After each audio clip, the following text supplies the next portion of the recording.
It's a special day for one of the oldest and most popular delicatessens here in Los Angeles. Langer's is celebrating National Pastrami Day, and their number 19 is certainly a reason to celebrate. It's not just pastrami on rye. Pastrami on double-baked rye bread, Russian dressing, Swiss cheese, and coleslaw.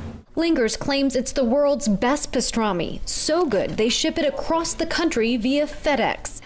Manager Jaime Castaneda says its superior taste comes from this custom-built steam tank.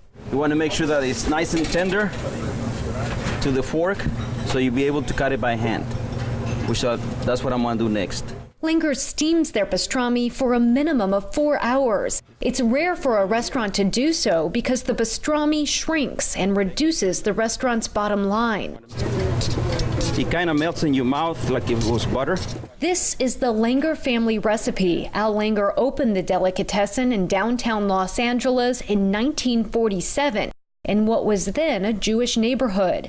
On our 65th anniversary, we actually opened our doors to the community and we gave away number 19s to some 7,000 people over a 2-day period. Tricia Langer, the third generation to run this delicatessen, says in its heyday, Langer's was open past midnight. But Los Angeles in the 1980s and 90s took a turn for the worst.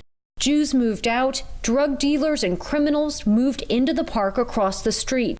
Langer says people were not coming here to eat pastrami. There was, I believe, prostitution and all kinds of things bad that were happening in that park, and it drove our patrons away. Her family did not give up. They worked with city leaders to clean up the neighborhood, and in 1993, a new subway metro system opened a block away. We were about to close our doors because business was that slow at the time, but we held on until the metro opened, and they saved us, and they brought in a lot of people from downtown that wouldn't come in otherwise. The neighborhood is mostly Latino, but Koreatown is adjacent. Langer's advertises on Korean radio and television. People also travel here from abroad after reading glowing reviews in food blogs. Megan Martin heard about Langer's in her home state of Oregon and traveled more than 900 miles to visit Los Angeles. We're actually on our way out to China,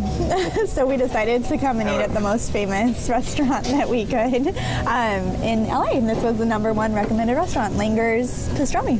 She was surprised to learn pastrami came to the United States via Jews from Europe. Oh, well, I guess I didn't really actually even know that pastrami was really Jewish, but we love the Jewish culture. We travel around a lot and stuff, and we've always wanted to go, experience like the actual culture.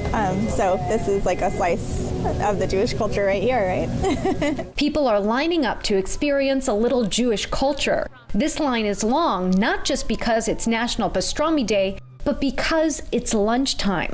Langer's even provides curbside service for to-go orders. It's quite impressive, especially because a couple decades ago, the family almost closed its doors. The Langer family hopes the neighborhood continues to get better so they can introduce this Jewish dish to a new generation. I love pastrami. Langer says because of what was happening in the neighborhood, the family cut back on their hours through the years. They're not even open on Sundays. But she says if the delicatessen continues to grow in popularity, the family will consider expanding their hours.